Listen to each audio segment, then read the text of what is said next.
Assalamualaikum warahmatullahi wabarakatuh. Perkenalkan, nama saya Astina Nugra, Prodi Perbankan Syariah kelas C semester 6. Baik, guna untuk memenuhi tugas akhir semester mata kuliah analisis laporan keuangan. Analisis lingkungan di PT Kimia Farma. Analisis lingkungan di PT Kimia Farma terbagi menjadi dua analisis lingkungan, yaitu internal dan eksternal. Analisis lingkungan internal dilakukan dengan menggunakan matriks IFAS, berusaha untuk mengetahui seberapa besar peranan faktor internal yang terdapat pada kimia farma. Berdasarkan matriks IFAS yang dibawa ini, bahwa terdapat 5 kekuatan dan 2 kelemahan yang ada pada kimia farma. Kekuatan utama yang dengan skor atau nilai tertimbang terbesar yaitu pada lokasi tempat yang strategis dan banyak. Analisis lingkungan eksternal. Analisis lingkungan dilakukan dengan menggunakan matriks EVAS. Matriks EVAS berfungsi untuk mengetahui seberapa besar peranan faktor eksternal pada kimia farma. Berdasarkan matriks EVAS dapat dilihat bahwa terdapat 5 peluang dan 5 ancaman yang dihadapi oleh perusahaan. Analisis terhadap arus kas di PT Kimia Farma dapat dilihat seperti pada tabel berikut. Dari data di atas, laporan arus kas PT Kimia Farma atau perseroan TBK merupakan laporan ukuran arus kas untuk 3 aktivitas utama. Dalam aktivitas usaha yaitu operasi, investasi, dan finansial.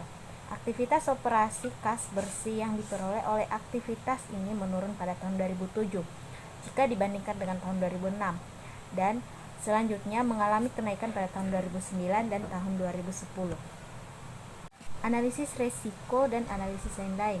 Analisis resiko mencakup analisis terhadap penyebab dan sumber risiko, dapat dampak positif atau negatif dari satu risiko yang dapat terjadi. Pertama, risiko perusahaan. Risiko perubahan mata uang, depresiasi nilai rupiah terhadap valuta asing.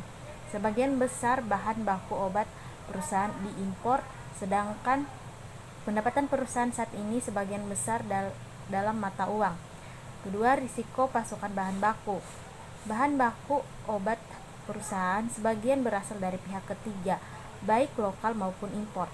Keterlambatan dalam pengiriman, kesulitan melakukan pembelian bahan baku, serta kebijakan pemerintah mengenai impor dapat mempengaruhi pada kelangsungan pasokan bahan baku, yang pada akhirnya dapat mengganggu kegiatan produksi perusahaan. Risiko persaingan usaha. Di industri farmasi tidak terdapat tiap pemain yang memiliki pangsa pasar secara dominan. Pesaing perusahaan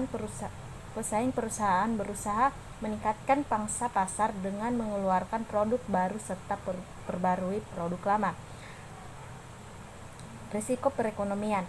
Kondisi perusahaan farmasi dapat dipengaruhi oleh perubahan perekonomian nasional, seperti inflasi asli yang tinggi. Risiko perubahan peraturan.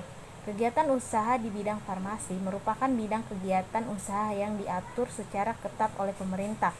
Misalnya aturan tentang penetapan harga jual obat. Risiko kegagalan pengembangan usaha atau investasi. Dalam upaya mempertahankan serta meningkatkan penjualannya, perusahaan secara berkesinambungan memasarkan produk baru kepada masyarakat. Baik, itulah tadi pemaparan dari saya. Wassalamualaikum warahmatullahi wabarakatuh. Sekian dan terima kasih.